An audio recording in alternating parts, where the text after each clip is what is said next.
for sure. Today on the podcast, we bring on Providence, Rhode Island native John Hope. He is an artist, an entrepreneur, media personality, educator, and thought leader. He's a two-time graduate from Rhode Island College. Yes, at two times, and has dedicated his life to giving back to his community. He brings a unique perspective to the world, stating, in quote, "I've been locked up, but I have a master's degree in education leadership," which goes without saying the type of depth this guy contains. Grammy award-winning producer Bongo, by the way, states that Hope is one of the most authentic artists I've ever worked with. He has the ability to make the industry come to him and his world. He is also the founder of Zane Butler Media Group and the Hope Scholars Initiative. He is also currently working on a 7th studio album and his new Netflix docuseries, Deeper Than Rap, which will be out at the end of next year. His music speaks his truth, and he has truly taken a road less traveled. We bring on none other than Harrison Grigsby, aka John Hope. Appreciate you coming on, sir. Hey man, thank you, man. What up? What up? What up? Oh What up? man. And then joining us, we have Montaner Fresilli. So Montaner has been one of my close friends. He's killing in the media space. I mean, he knows everybody and anybody in Rhode Island. You can't even go to the grocery store without someone saying hi to Mo. So he's a celebrity in his own right. Yes, sir. So he's going to be joining me, asking some questions alongside me to Mr. John Hope. But Mo, give yourself an introduction about who you are and I guess what you're doing right now, and you know. My name is Montaner Fresilli. Ivory's former roommate, teammate at the University of Rhode Island. We played football together. Currently going to be graduating from the University of Rhode Island in May. Right now I'm an intern at CBS affiliate in Providence, WPRI 12, as a sports producer. And I'm soon moving to the West Coast, city of Los Angeles, to pursue a dream in film and television. One day I'd like to, write some amazing films and give people some comfortability at home when they're watching TV and give them something meaningful. Amen. So Mo, how did you meet Mr. Hope, and why was he somebody that you had to tell me about to bring onto the podcast? Why was he someone that stuck out to come on the Think Old podcast? Well, I knew John well before John even knew who I was. My brother and John met at a studio in Providence, probably like 10 years ago, maybe a little bit more than that now. And my brother's an audio engineer, kind of still making his way up.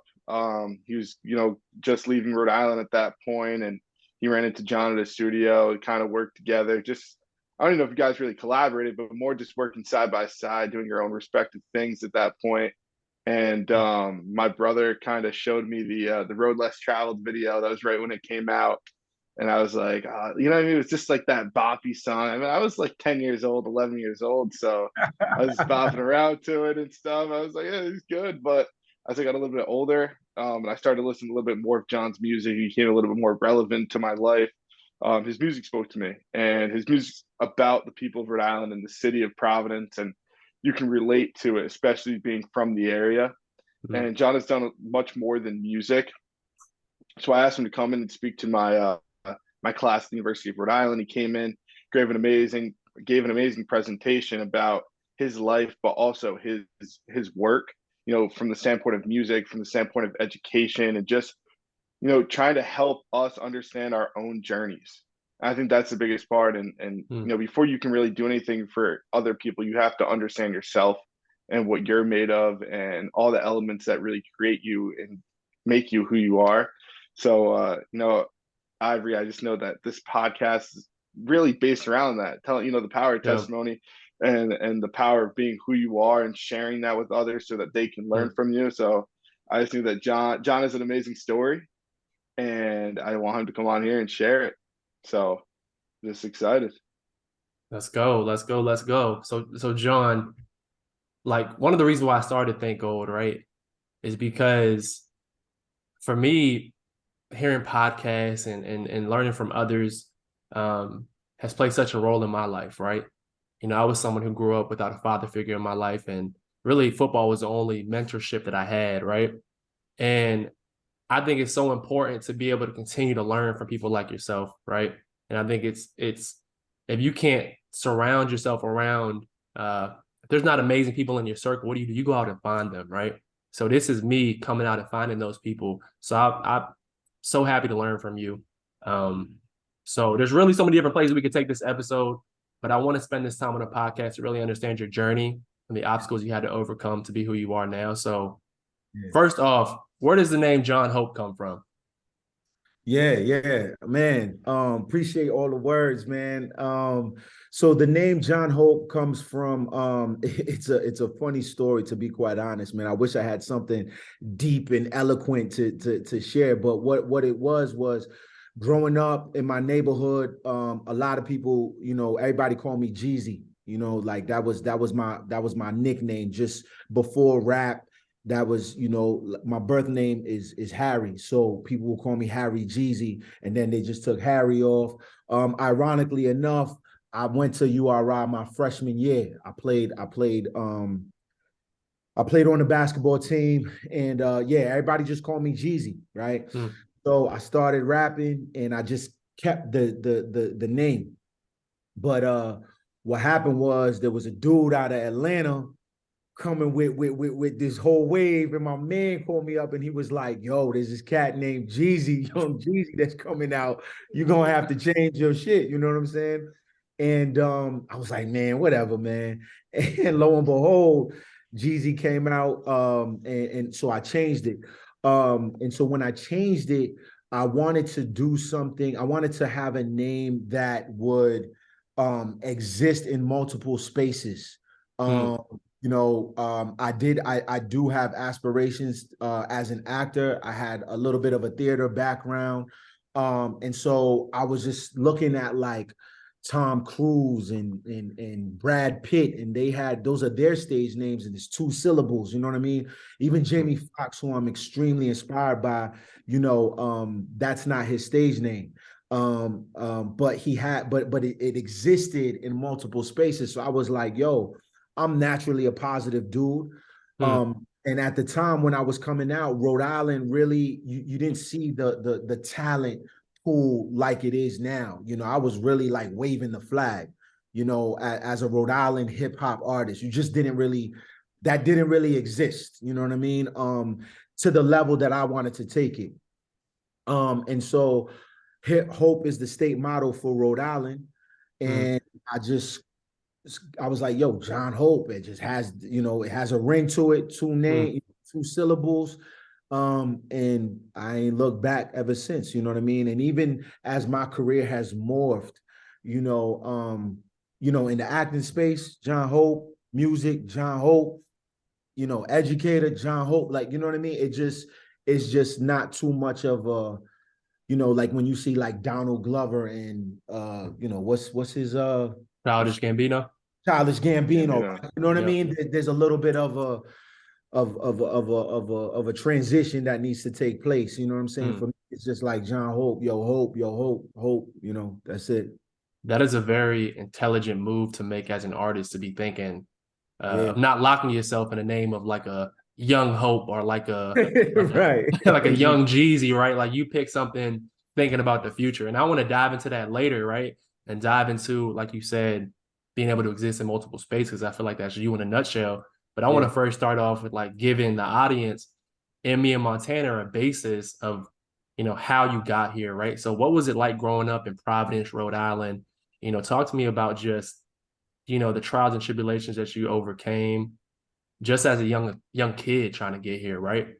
Yeah. So, growing up in Providence, man, it was very colorful. I think colorful is the adjective that I'm going to use to describe it. You know, there's Providence that's sort of Providence and Rhode Island that's very it's almost like the tale of two stories or 2 experiences, because the Providence that gets publicized and advertised, you have your Federal Hill, a lot of restaurants, you have the water fire, and then when you think about Rhode Island as a whole, Newport tends to dominate. You know what I mean? You got Newport. It's very, you know, a tourist attraction. Don't really have any pro sports teams, so we kind of tend to gravitate towards Boston, the Red Sox, the Friars, you know, even URI to some degree. Where I come from is a little bit, then you have the inner city, you know, and the inner city, like many other inner cities, you know, we were, and when I say we, I mean my family, the community that I come from, we were very wealthy in spirit, you know, very wealthy and rich in spirit. You know, to the point where we didn't really know that we were like broke. You know what I mean? Like we didn't really know that, you know, there was so much normalized things within the culture that, you know, I didn't realize what was going on until after I was out of survival mode, you know, but when I was like in it, you know, it was just like, you know, I grew up in low income housing, you know what I mean? I grew up on the north end, right outside of Providence College.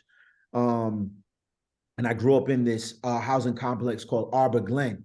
And Arbor Glen, I wouldn't say it was like Compton or like there was like gang stuff, but it was like all the characteristics that come with living in, you know, a low income, low socioeconomical environment. You know what I mean? Where it wasn't like menace to society, but like there were elements of it. You know what I mean? I lost people. We were all poor. You know, me, my cousins, my friends. We just shared a lot, you know, we sharing clothes and things of that nature. But again, all that stuff wasn't really, we didn't really know what was going on.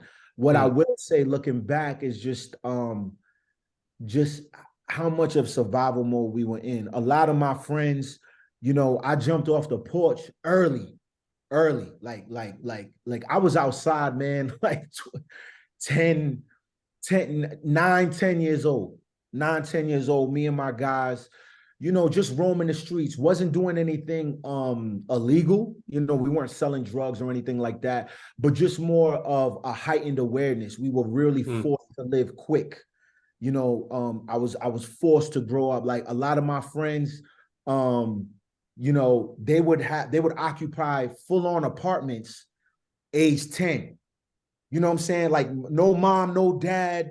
Like we just like it was like a trap house without the trap. You know what I mean? We just y'all had Kool-Aid and Scooby-Doo on, and y'all were just yeah, kicking you it know on the what I'm saying? Just chilling, you know, playing video games. yeah. You know what I'm saying? It'd be like 5 of us, me, Garrison, Rod, June, TJ, you know what I'm saying? Just some, you know, Just vibing up.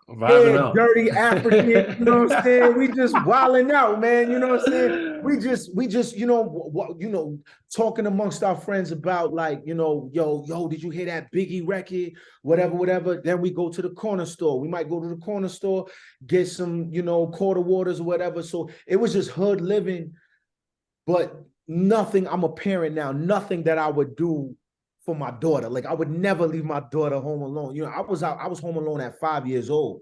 You know what I'm saying? Like just my mother, you know, and my mother was a great woman, but she had to make like, you know, she had to take chances.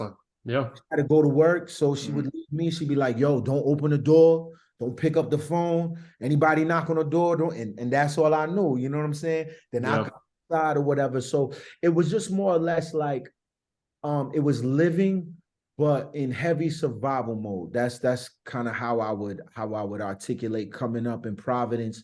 There was a lot of feuding. And what I mean, it was very segregated, not like how it is now. Everybody's kind of a little bit more together. But you know, growing up, you know, I'm from the North End. You got North End, South Side, West End, East Side, you know, and there's like generational beefs. You know what I'm saying? We didn't have no gangs. You know, I don't know where you from, but we didn't have no gangs or anything like that. But we had, East Side, South Side, they beefing. You know what I mean? Where I'm from, there's another housing project called Chad Brown that's notorious. You know what I mean? Just heavily stricken. You know, there's some beautiful people that come from there. But it's just it has a reputation. You know what I'm saying? Hmm. So Chad and East Side is beefing, and they like right up the street. So going to school, I was very fortunate enough. I was a basketball player. I went to school in another town called Pawtucket. So I had to take like 3 buses, and there was a centralized location, a hub called Kennedy Plaza. So I'm going to Kennedy Plaza, and if you know anything about Kennedy Plaza during that time, after school, it was active, lit. Like you know what I'm saying? You trying to get home, but you might see somebody get jumped, you know what I'm saying? Get stomped out or whatever because of the beefs. You know what I'm saying? They had to actually restructure Kennedy Plaza and make the bus stops, separate because of that feuding. You know what I'm saying? So for me, it was like, you got to worry about math homework, but also, worry about if someone's gonna, you know what I'm saying? If Yeah. it was up, you know what I'm saying? Yeah. So that type of heightened awareness, Hmm. that those survival instincts, that was normalized. Like we weren't even thinking about like, all right, yo, it was just kind of like, all right, you see them dudes over there, you know what it is. Oh, all right, they over here. I'm gonna make sure I'm gonna catch the the 3:30 bus. And I'm gonna wait a little bit longer, that type of stuff. So I would say we were wealthy in spirit because there were some amazing times, but we knew of what was looming around us. We were very aware. There was heightened senses. So that it was just that balance that you were walking with, that you were breathing with, that Yeah. every single day. You know what I'm saying? It was very much that type of balance. You know what I'm saying? There's so much to comment off what you just said, John. One being that when you talk about that struggle, and the beauty in the struggle is when it's around you, you don't know anything else, right? So it's almost like it's almost like you said, it's normalized to you, right? And I also feel like I think on hindsight 2020 is you don't realize the effects that has on you until you get older, right? As I'm sure you're like, man, this actually kind of messed me up in the head a little bit, right? Of course. Because it's actually not normal, right? Yeah. And then secondly, I know you keep saying that you're from Rhode Island, but correct me if I'm wrong. You were born in Africa, correct?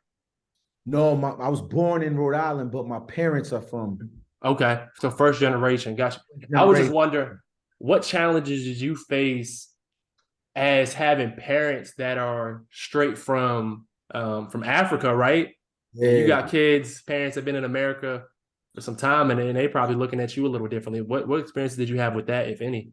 Yeah, man, that's a very good question, man. Because there was because in the household, my mother would be like, yo, man, I ain't like them Americans, man. You ain't coming here with that bullshit. Like, you know what I'm saying? For real. Like she wasn't with none of that. Like me listening to hip hop, she was very much a proud West African, like even till this day. Like she overdoes it now. Like, you know what I'm saying? Like she's just like, I don't know, I'm African, man. So I ain't with all that. You know what I mean? It's like, man, I'm just asking you to check the mail. Like, you know what I'm saying? So she would say some shit like that, you know what I'm saying? But what it did was it showed me, because I was raised in an environment like a Black American, but I would see and receive backlash. You know what I mean? So there was times where I didn't feel like I was fitting in. Like I would get, African booty scratcher, or I would come to school with let's say cassava leaf or jollof rice. And my friends, my Black American friends, not even just my white counterparts, they'd be like, yo, what's that green shit you eating? You know what I'm saying? I talk about it on a record called African Boy on my last album. They'd be like, man, what you eating? What's that? What's that? You know what I'm saying? That smells, or like, why you, there was so much self-hate. Now it's cool to be African. You got Burna Boy, you got Afro beats. It's cool. Back then, there was so much self-hate that I was internalizing about my complexion, being dark skinned. I didn't really even embrace my middle name. My middle name is Mondubu. And like I would tell people my name is Michael. You know what I'm saying? So there was a lot of self-hate that I had to endure. And it really channeled in my relationships, you know, my sense of blackness, you know what I'm saying? Wow. Where I landed on the diaspora, you know what I mean? Because we're talking about two different experiences, Black Americans, and then there's, you know, your Native Africans. And my mom, you know, I didn't really live with my father. My father wasn't in the picture, but my mother, you know, she stressed that. And I remember one time, yo, I ran away from school because on Fridays we had to wear gym clothes. We could wear I went to a private school. So we could wear like gym clothes, you know what I'm saying? And my mother tried to make me wear some African like garb, like, you know what I'm saying? Like some dashiki type, you know what I mean? And I'm like, nah, you know, Hey, no way. I'm like, you know No what I'm way. saying? I'm like 9, 10 years old, a lot of self-hatred, you know what I'm saying? Because of the messaging that I'm receiving about Africans, you know, bugs on their face and, you know what I'm saying, swinging from trees, just a lot of ignorant, very limiting messaging. So I'm internalizing this. My mom wants me to wear this gold, bright, you know, now I would wear it because it's beautiful, you know what I'm saying? But at the time, I'm just giving you my mind state. I was like, hell no. So I faked like I was coming into school and I walked back to the hood. I went from Pawtucket, and I'm talking like the end of Pawtucket, like Attleboro, to like Providence College, basically. I'm giving you, you know what I'm saying? Yeah. Mo, I'm talking about, yo, That's a hike. a hike. Yo, everybody's like, yo, where's Hope at? Yo, my mother's going crazy. I'm in the hood. I'm like, man, I ain't finna wear this shit. You know what I'm saying? So that's the level of self-hatred that I have. Now I know I'm beautiful. I know, you know, who I am. You know what I'm saying? But in that time growing up, that's the type of things that I would experience. And I feel that. I actually really do feel that because I'm half Korean, half Ghanaian, right? And Okay. but really I was, like I told you, my dad wasn't in my picture as well. So I was really raised by my Korean side of my family, right? Oh, okay. So when you talk about colorism and perception and how your friends, I remember like going to school and my grandma straight from Korea, right?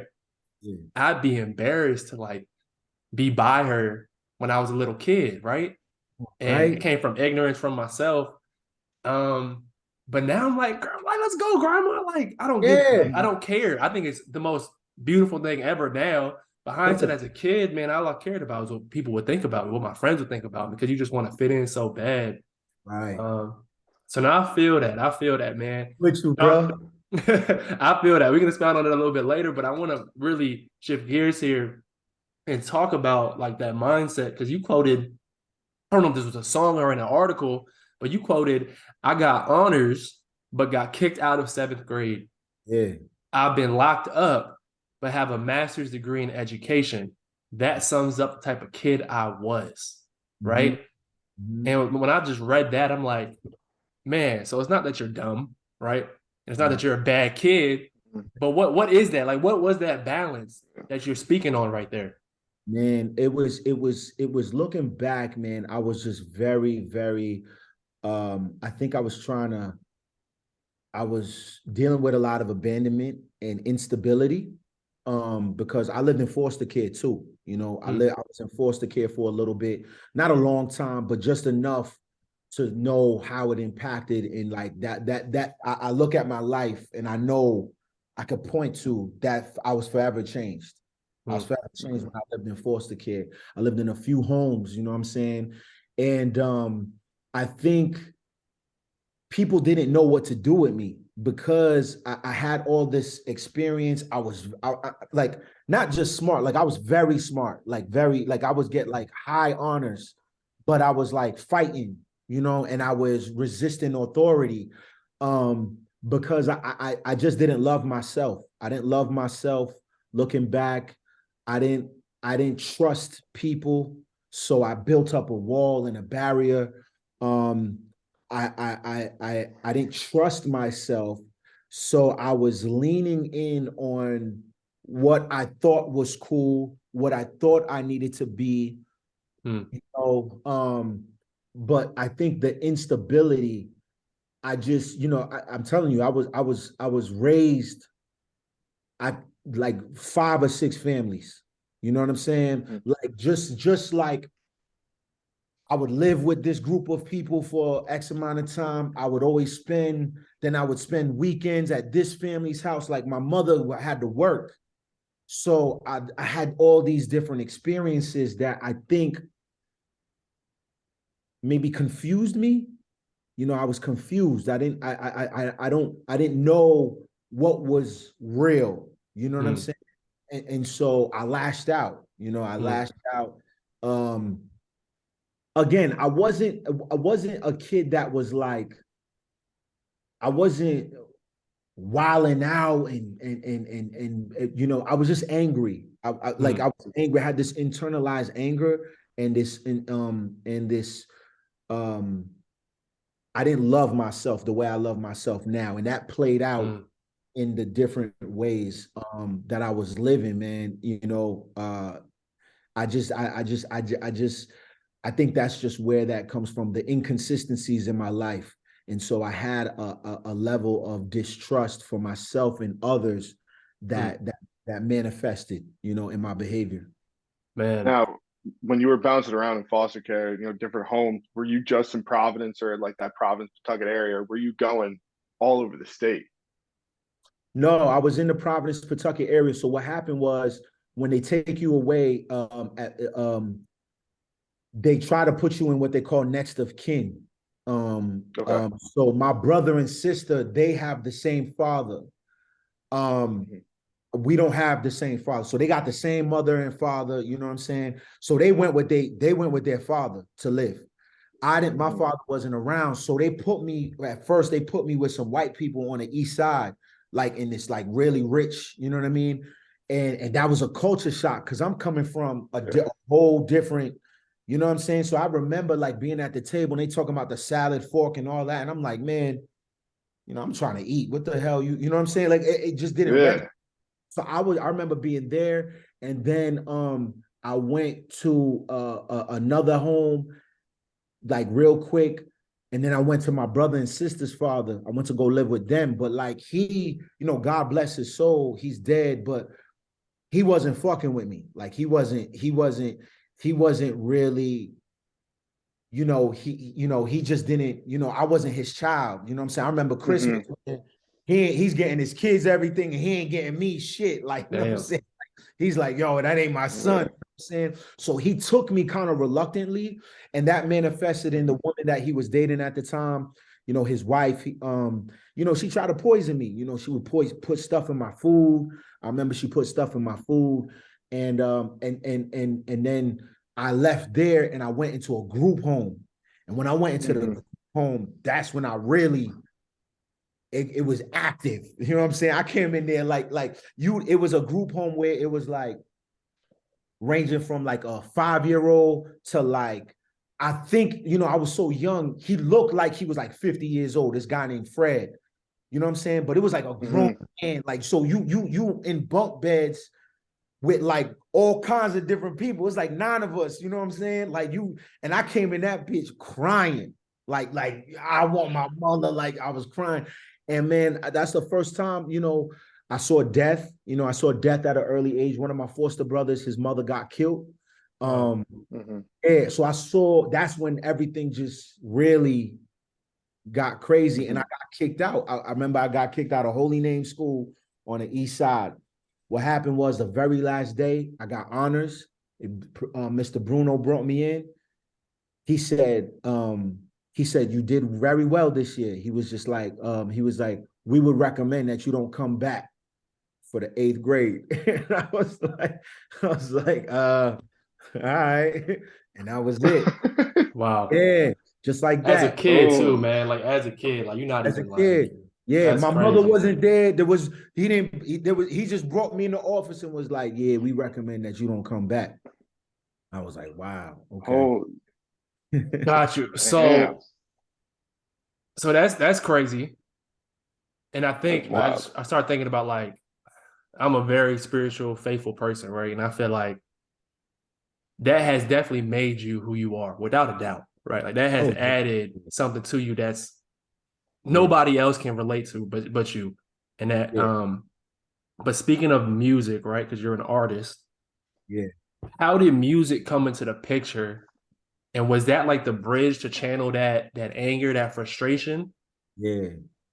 Yeah, 1000% hip hop, man. 1000%. That was the only constant in my life. Like if I didn't have hip hop, just artistry aside, just culturally, as a culture, as a consumer, I man, we would not be talking today, man. Like Hmm. hip hop really saved my life in a way that nothing else did because it gave me a connection and an outlet.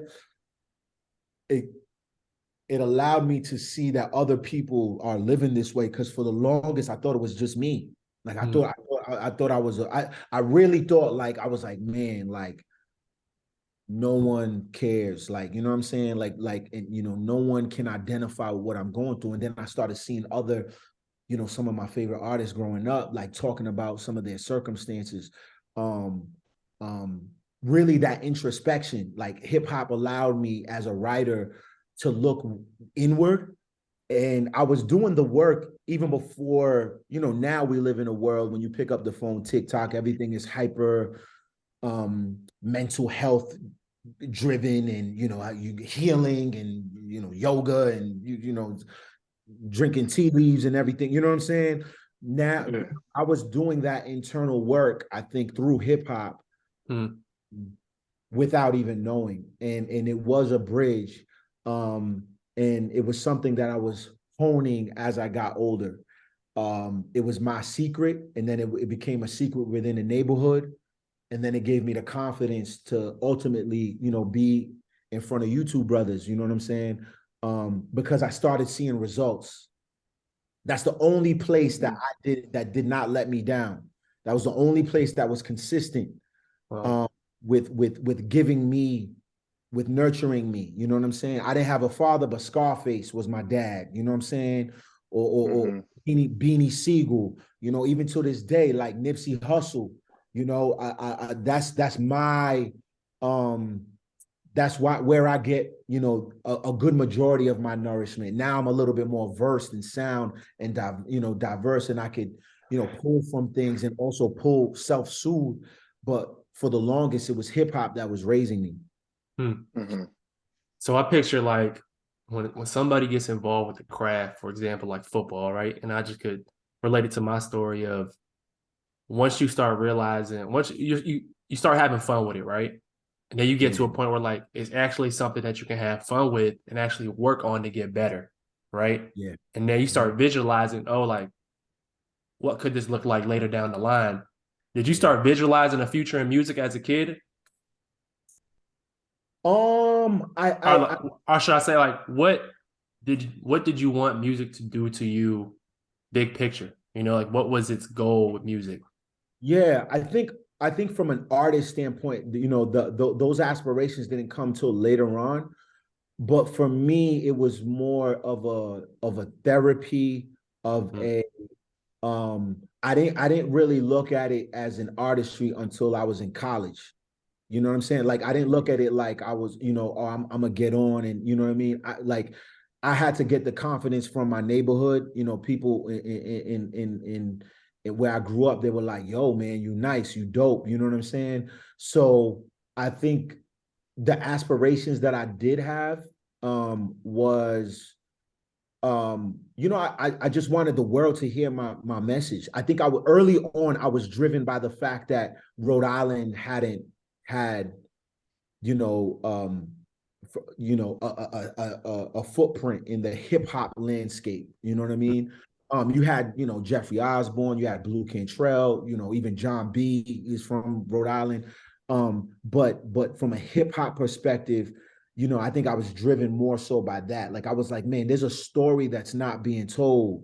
You know what I'm saying? Like people are skipping over from us. You know what I'm saying? It's New York and then Boston. It's like, hold up, man. There's something to be said about, from here. You know what I mean? And so when I saw Drake and when I saw like Asher Roth or Wiz Khalifa, they're coming from spaces that, Toronto, Pittsburgh. You mm, didn't hear about those spots. You know what I'm saying? Or even like Petey Pablo or Bone Thugs and Harmony. When I heard when Petey Pablo came out with North Carolina, I was like, oh, yo, I felt it because it came from a space that was historically, it was never there. mm, Nelly, with St. Louis. When Nelly came out, Say What You Want, it was cookie cutter or whatever. But I was like, yo, this is bussing because I never heard anything from St. Louis. I never heard anything from Cleveland when I heard Bone Thugs and Harmony. So that's what drove me initially.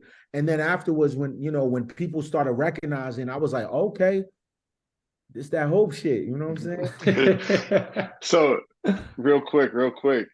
I love how you bring up there's something in the middle between New York and Boston. So one of your songs in Camp Street and Comstock, you're like diamond in the rough between the Boston and New York. Yeah. And then you go on like the ghettos and mosaic. So you really tell that story Yeah, of man. that diamond in the rough. You lived it, and now you come from the artistic side to really put the mosaic on blast. Yeah. Show the world what exactly was going on in the city. That's one thing that I think is very interesting. It's very conscious about your music, is the fact that every single track tells a story. Every record tells a story.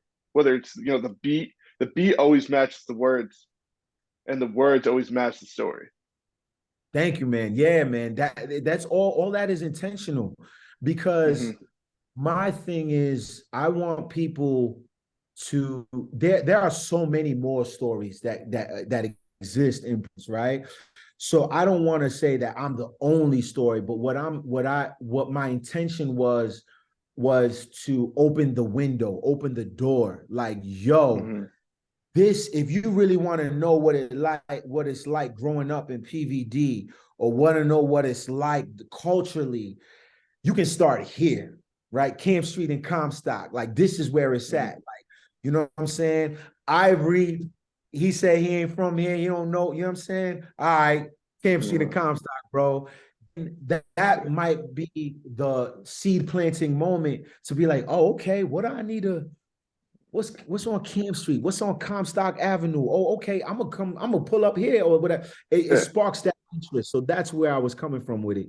And the crazy part too, Camp Street and then Comstock Avenue on two opposite ends of the city. Two opposite ends of the city. Yo, it's so funny because a lot of people, when that song first came out, people be like, yo, I'm on Camp Street. Where's Comstock at? I'm like, oh, that's the South Side. Like, earlier on in this discussion, I was telling you the feud in South Side and East Side. That's generation. That's my cousin died behind that. Like, that's before I was born. You know what I'm saying? So what I was speaking to was that culture. Comstock Avenue is on the South Side. Camp Street is on the East Side. And what I was trying to say is we're all the same. We're all, Uncle Ripta. That's Kennedy Plaza. That's the bus. That's the busing system. We all took the bus to get to school. We all connected, and you know what I mean? So what are we beefing over? We beefing over turfs that we don't even own. You know what I mean? Like, we're all chasing the same thing. You know what I'm saying? We're trying to improve our quality of life. You know what I'm saying? Where we come from, we're running after that dream without socks on. So why are we beefing? You know what I'm saying? Well, the real op ain't me and you. The real op is the systems that have us in this condition. You know what I'm saying? So really, that's what Camp Street and Comstock is about, if you want to get that deep. But like, on a surface level, it's just like, yo, this is what it's like growing up. Like, on the corner of Camp Street and Comstock, niggas, they chase dreams without socks. You know what I'm saying? Like, so, that's I'm glad you outlined that, man. That means a lot to me, man. Of course. When you talk about that road less traveled, and I listen to that song, I kid you not. I played that yesterday morning, and I have probably played it like 25 times since then. Wow, my G. I even put it on my TV screen in the living room, and I told my girlfriend, I said, listen to this song right here. Listen to this song. And we're both bopping to it. And I said, I didn't know if it was released yesterday because I didn't look at the time, and I saw it was released, I think it was like maybe 7 years ago or so. But it just gives you longer than that. 2011. But it's a song that like could come out today and still be a hit. That's the thing, right? Like, it wasn't subject to time, but it also gave you just that feeling, man. It gave you that feeling. Like, it gave you, man, it was like that's an anthem song right there, man. Yeah. And the fact that you put RHOD in that joint. Come on, right? man. Come on, man. Stop playing with me, man. But nah, so like with music, right? And I want to like stay on the path here. It's like, okay, you realize that you can take this thing far, right? Now where you at? Like, what are you doing to get there? Everything, doing everything, man. Like, man, I grinded, man. I would go to open mic showcases. I would during this time, I come from the blog era, so the blog era was really like the buffer between terrestrial radio and what you see now as the streaming era. You know what I'm saying? Your Spotify's and titles and things of that nature. So I came out, it was like to get your music on a high profile website like twodopeboys.com, or now it's like Lyrical Lemonade and things of that nature. But like to be on Two Dope Boys or like illroots.com, was everything. And I was the first to like break through. To be, when you saw like, oh snap, John Hope is on Two Dope Boys, like that was huge. That was huge, So I started getting my notoriety and the awareness up, like, oh, okay, old boy from Providence, Rhode Island. Like there was such a curiosity because again, you hadn't really heard that story or that perspective, in that arena. So, I got discovered by Static Selector, legendary producer, DJ, Static Selector. And I was on his early albums and he took me on the road. I remember meeting like Consequence and like DJ Premier and like, just these legends, man. Pete Rock, like in my home studio downstairs, like I got a picture with me and DJ Premier and Pete Rock. These guys, did Illmatic for Nas, you know what I'm saying? So Pete Rock, baby. Pete Rock's a legend, right? You know what I'm saying? And I had so many memories, but it was just like I was laying that brick down, each brick, and then I transitioned my mindset to one of, trying to seek validation and get these DJs to play my record to I'm gonna start my own thing. That came from Nip and his philosophy, the marathon philosophy, you know what I'm saying? So I started Zane Butler Media Group, early. I didn't really know what I was doing. I just knew that, it was very like surface level, like, yo, I'm gonna just get an LLC and I'm a boss, you know what I'm saying? Not knowing that, right? There's a lot of work that comes into it, but just the fact that I was being more independent minded and taking ownership and control of my career. I was so happy. The first project I had put out independently was a guy named Harry and then Savage Beauty, you know what I'm saying? And I was super excited about that, you know what I'm saying? Because it came out when you see the credits like Zane Butler, like it was up, like, you know what I mean? That journey, it helped me and propelled me to know that I was enough. Like that was the beginning of self-validation, self-soothing, not caring about what the external validation was. I don't care what you think. I know I'm dope. I know I'm beautiful. I know I'm him. You know what I'm saying? Like for real. So that journey really was the launching pad. So I knew that again, I was seeing results. Now I just got to align myself with people that are going to pour into me, that are going to nurture the mindset that I have, because I think that's super important. You talked about looking for that greatness and whatnot. I was looking for that greatness, looking for like-minded people, and looking for people that were sensitive to my growth and development. That's big time. Montaner was telling me a story about how you had created, on your way coming up to being noticed, that you had created an alias as your agent, right? Can you touch on that story, man? Tell me about that, because I think like when you talk about hustle, bro, that's hustling right there. Yeah, nah, for sure. Yeah, my man DC, man. It's a funny story, man. So when I started out, again, I was like self-managing. I didn't really have anybody, but I knew that I wanted to be beyond a local, artist, if you will. I wanted to impact regionally, I wanted to impact, nationally. And I knew my music was good enough to be in Double XL and The Source and, on MTV and things of that nature, right? But I didn't know how to, I was like, yo, man, who can I talk to? So I would go to these people who I thought had the juice and the sauce, and they were denying me. They were like, I'll get back to you. They weren't really responding, or like they didn't get it. You know what I'm saying? So I decided, I knew that I could write. Remember, I'm smart. I knew that I could write, I could type, I could articulate myself. And just optically, people respond when they feel like you have like a manager or like a, you know what I'm saying? Mm-hmm. If you come by yourself, they're gonna be like, they sense struggle. You know what I'm saying? They sense, he's a struggling artist, he's, you know what I mean? Whatever. But when you're like, hey, I'm the manager and John Hope is my artist, it just has a much more professional sentiment. So I created this email account called Dennis Carrington. And I would send these emails because I had the contacts. I would send emails to these publications. Hey, how you doing? My name is Dennis Carrington. I manage John Hope, da-da-da-da. Check his music out. Here's my press kit, whoop-de-whoop. And I got a hit. I got on Double XL. Like it was a whole page spread. John Hope coming out of Providence, da-da-da. Wow. With Jim Jones on the cover. So I'm like, oh, okay, word. Billboard magazine. Boom. They did a whole profile piece on me, interview. I'm like, oh shit. So now at this time you going crazy with the alias. You just sending out emails out. Ham, you know what I'm saying? Ham, my brother. So I knew it was a law of averages.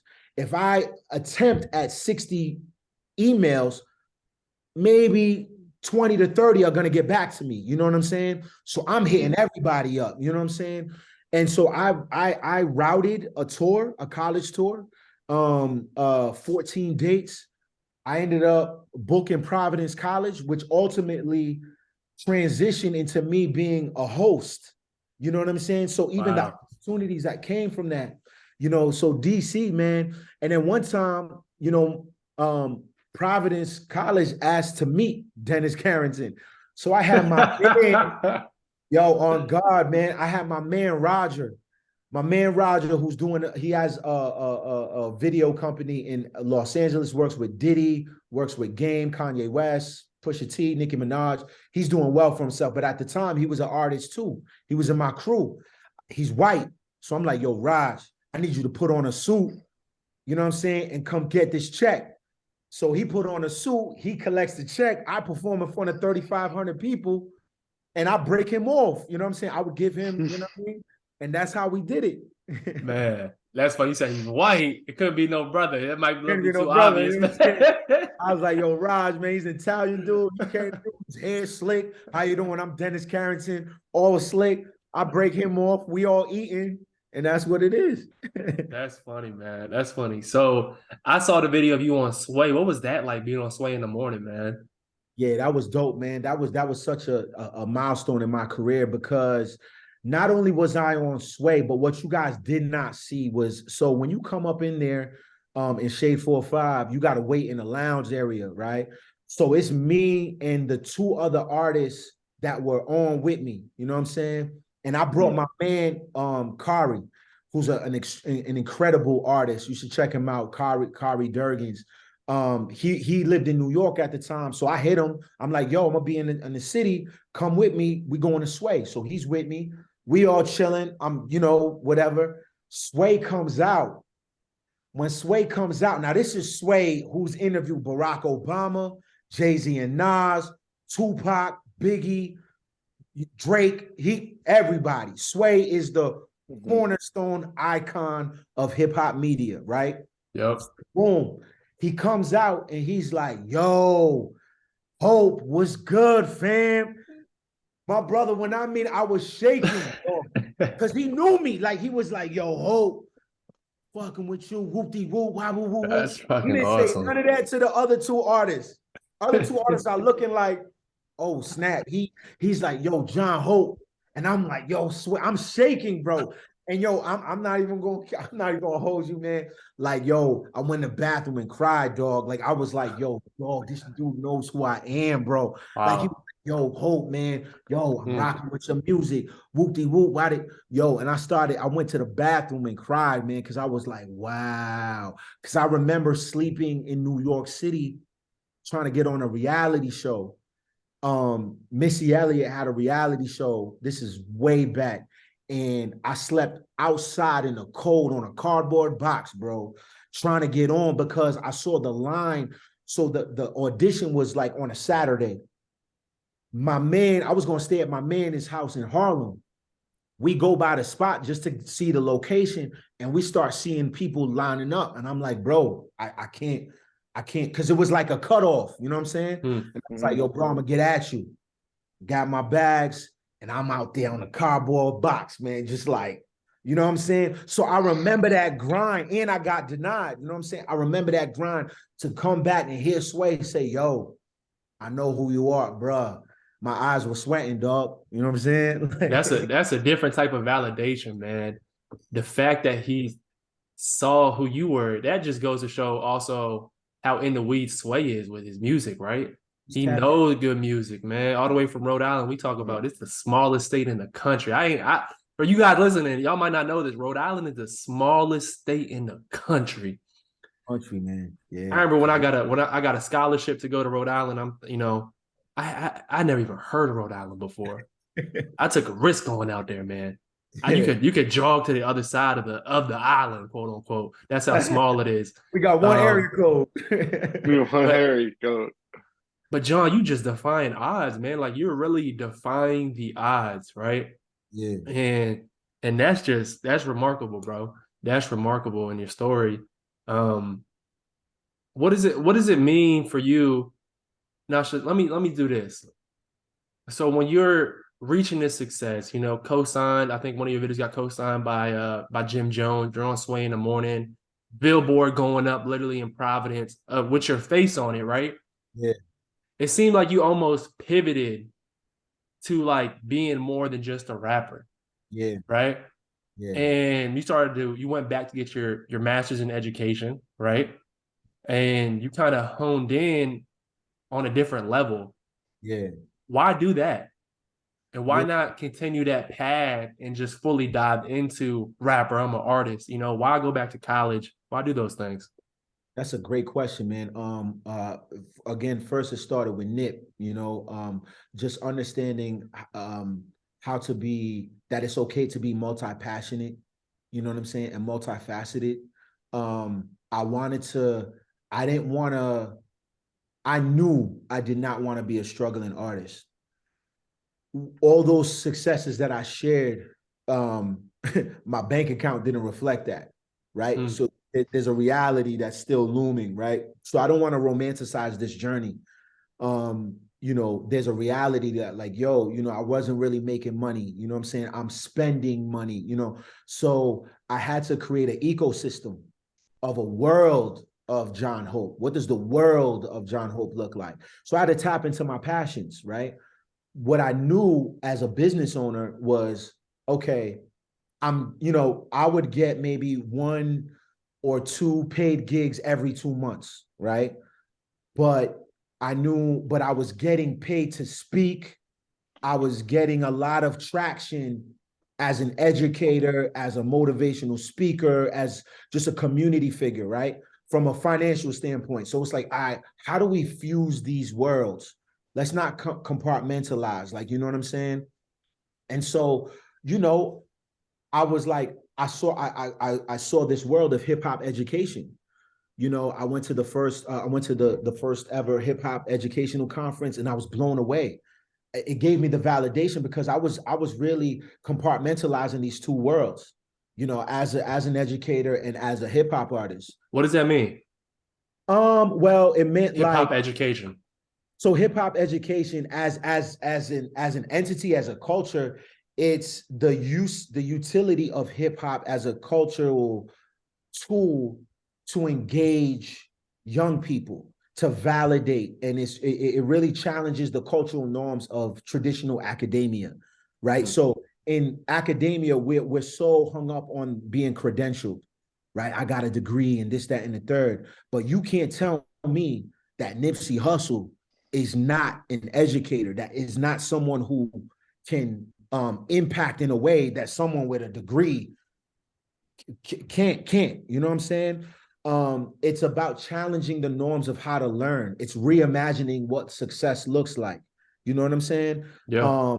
So that's where, and so we value young people's perspective. You know, in traditional academia, young people are seen as empty vessels. The teacher is like a top down, right? The teacher is the only person that has the knowledge. And it's like, nah, you know, young people I can learn. It's an exchange, right? And hip hop education is predicated off that. And so when I saw that like there were people just like me that, you know, didn't present themselves. I'm not really a suit and tie guy, you know, but that doesn't mean I'm smart as hell, right? You know, put me in any room, you know, whoever, and I could give you, you know, you know, I could be just as intellectual as someone coming from Harvard. You get what I'm saying? Yeah. So that's kind of how I saw it. And so I wanted to build an infrastructure where I didn't have to rely solely on music. You know, now, you know, you guys, how old are you? If you don't mind me 23. asking. 23, right? 22. 22, right? Yo, you guys are my brothers, right? We rock, right? Mm-hmm. I could, if I was, you know, I could be your dad. You get what I'm saying, right? But when we're talking like peers, right? And you're not talking like you're talking to somebody that's like, I'm not talking down to you. Oh man, I come from the real hip hop and back in my day, and you know what I'm saying, y'all when whippersnappers, and you know what I'm saying. I ain't coming. You know what I'm saying? It's not an elitist thing, right? So that being next to you guys allows me to be relevant too, right? Like I don't have to. It's not like, oh man, today on Think Gold we have old school artists, and way back Wednesday, John Hope. Like, you know what I'm saying? It's like, yo, this is Hope, right? You know what I mean? So I wanted to make sure that I didn't have this resting on my past glory, and I knew that I was able to impact in more ways than one. And if you look at artists now, right, like they're operating off more than one thing. So I was very much in line with what the trends are, or what it looked like. Man, that's huge right there, man. Being more than just one thing, and like you said in the beginning, being able to exist in multiple spaces, right? So now we're going backwards. You planted that seed. It's like you almost knew that this was going to happen as soon as you put that John Hope in your name, man. Yo, for You real. knew it was going to come to fruition. Thank you. And like I said, like even just doing some research on you, man, like acting career that you're trying to get into, the Hope Foundation, right? Yeah. Your LinkedIn Yeah. profile, man, it says you're an adjuncted professor, right? So you're literally teaching education. That's, yeah. And that's amazing. When you think about the ultimate version of yourself, John, you know, you at your highest level, spiritually, physically, and emotionally. Do you feel like you're there yet? I think that's a man, yo, bro, I'm telling you, man, you asking some really good questions, man. I believe that I am just walking in the door of alignment, you know?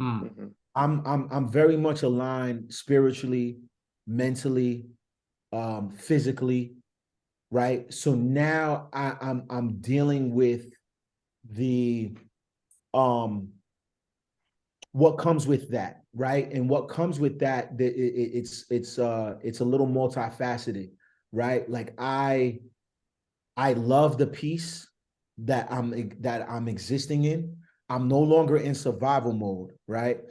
But the flip side of that is I'm uncomfortable in this space because I'm so used to the turbulence. I'm so used to the you know, I'm like, wow, it's quiet in here. Like, wow, like I don't have like a lot to worry about. Like, you know what I'm saying? I no longer worry, but it still fits. It's like shock. It's like it's like a shock to my body. You know what I'm saying? And so I'm currently experiencing the first iteration of what it means to be in thriving mode, no longer in survival mode. And it's a great place. Don't get me wrong, but it's just being comfortable with, you know, maybe being lonely because I had to set hard boundaries. So some of my day ones ain't with me because they ain't, you know what I'm saying? They ain't on the same type of time that I'm on. You know what I'm saying?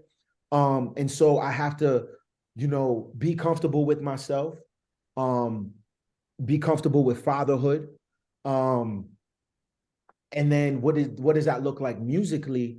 It looks like this next album, right? Where how do I exist in a space that is very rich in telling struggle stories, but now I'm on the other side, right? You know what I'm saying? So my next album is talking about that other side without having to talk down to people, without having to judge people. Like I'm not here to judge, but I'm just gonna be like, yo, hey, yo, check this out. I'm on the other side, y'all. I'm gonna leave the door open. We need more of us. You know what I'm saying? Like that's kind of where I'm at. And that is something that I'm trying to kind of ration, you know what I'm saying? And understand for myself, but ultimately for others. Because this is what I want to normalize. I don't want to be the exception of the rule. I don't want to be the token black dude that's in this space. Like I want the whole hood. I want, if it up to me, the whole Arbor Glen is pulling up. Like, you know what I'm saying? You know what I mean? Pookie, all of them. Like, you know what I'm saying? But, you know, like Nip says, everybody can't go. And that's what I'm dealing with. You know what I'm saying? So, yeah. Man, the more I hear, go ahead, Mo. As you change as an artist, and you evolve as a person, how does your demographic, your fans, who you're talking to, who you're speaking, how does that change?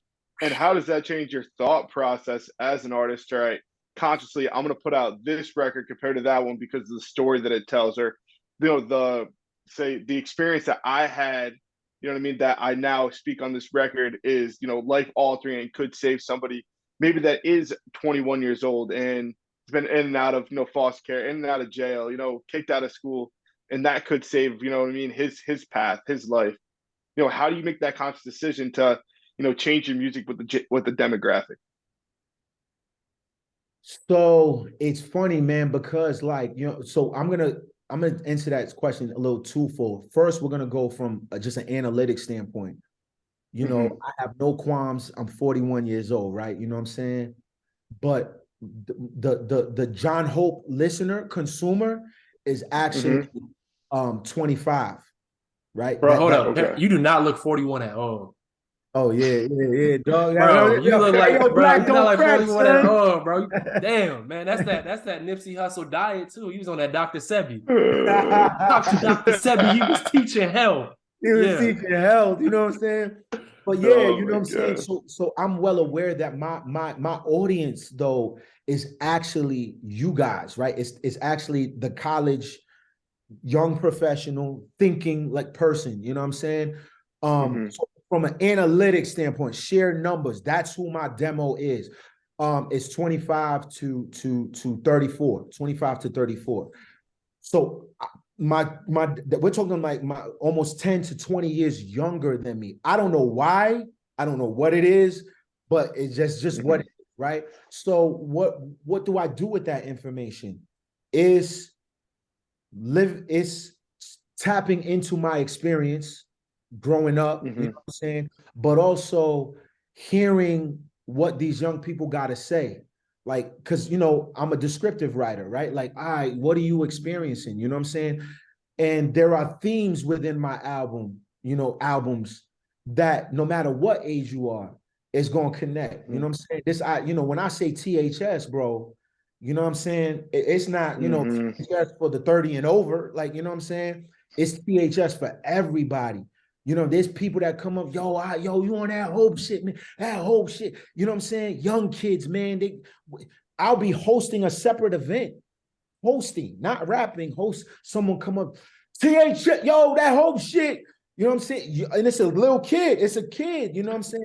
So the theme of hope in a way that you want to improve your quality of life is ageless.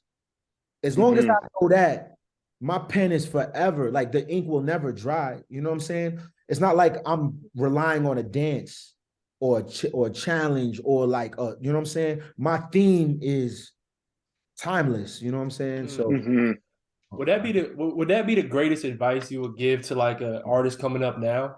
is to like be almost try to be timeless and like not center around just that hit song, that hit name. Like, what would be your piece of advice for someone coming up right now? Yeah, I think it's a couple things. I think you know it's a great time to be the most authentic version of yourself. People want to gravitate towards the story. It's been 2 years since I released an album, you know, but people gravitate to me, the you know what I'm saying, because of my realness, my authentic, my honesty, right? Which allows for me to use the medium of music, of being a multimedia personality, you know, being an actor, you know what I'm saying? But all of those things come from a place of being authentic. And when you're authentic, you're timeless without trying, right? You know what I'm saying? Because people can, you just got introduced to Road Less Travel. That's 10 years ago, 12 years ago, right? You know what I'm saying? Because it came from an authentic place. That was me, you know what I'm saying, all the way. And so what I would say is use social media to your best advantage. You know, your TikToks, your Instagram, your Twitter, and stuff like that.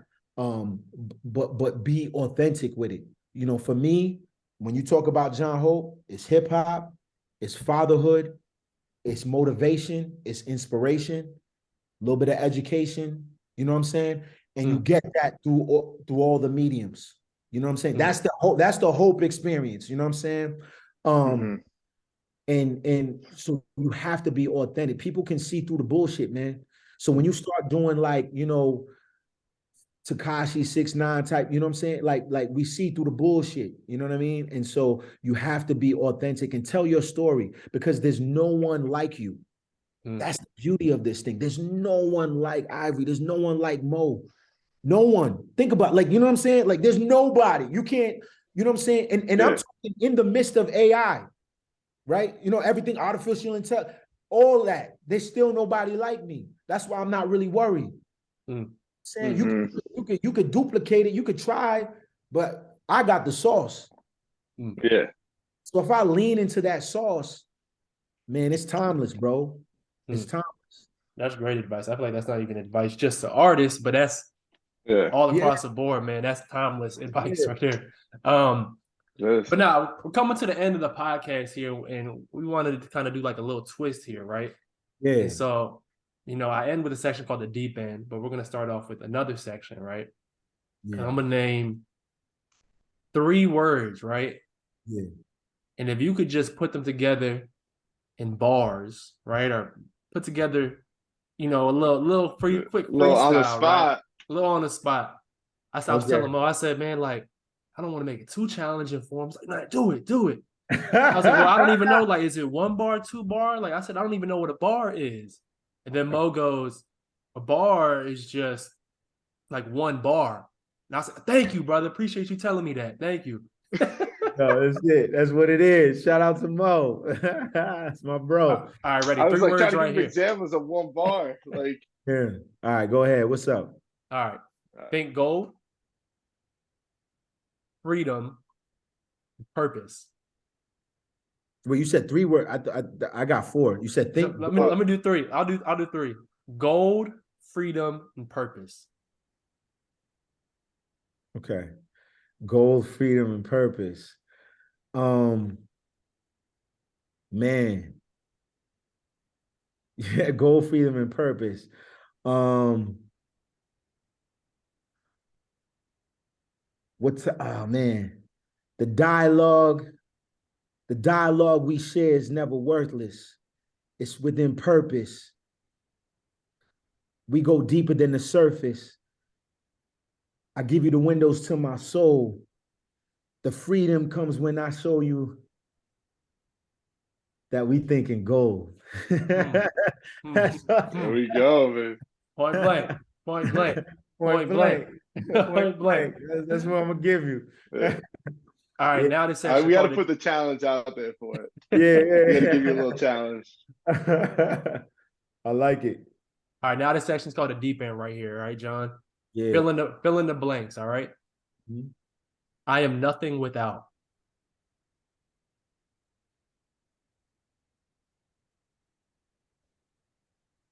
I am nothing without um I'm nothing without hope. Hmm. Nothing without hope. It's a mindset. That's what got me through everything. Like the mindset. I have a belief first, see later mentality. So a lot of these things, a lot of these circumstances, I didn't really see the reference, like I didn't see the representation, I didn't see the resources, but I believed I could get up out of there. So without hope, man, I'm not sitting here, like, you know what I'm saying? Hmm. Like, because hope is like a belief despite, so yeah. Feel that. I feel that. The world needs.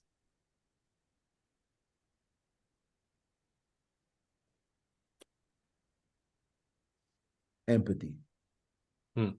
World needs empathy, man. If we could just, man, just try to understand each other and understand perspective outside of ourselves, I think you know, will a lot of the shit that we're currently experiencing will be reduced.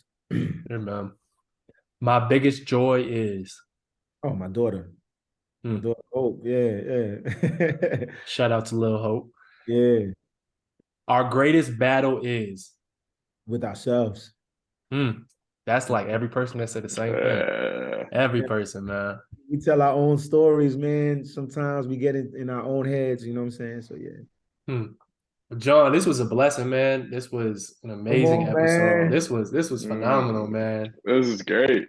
Come This is on, something I'm gonna have man. to listen back on about 10 times just to pull Oh nuggets from, man. man. I can't This is wait, bro. awesome.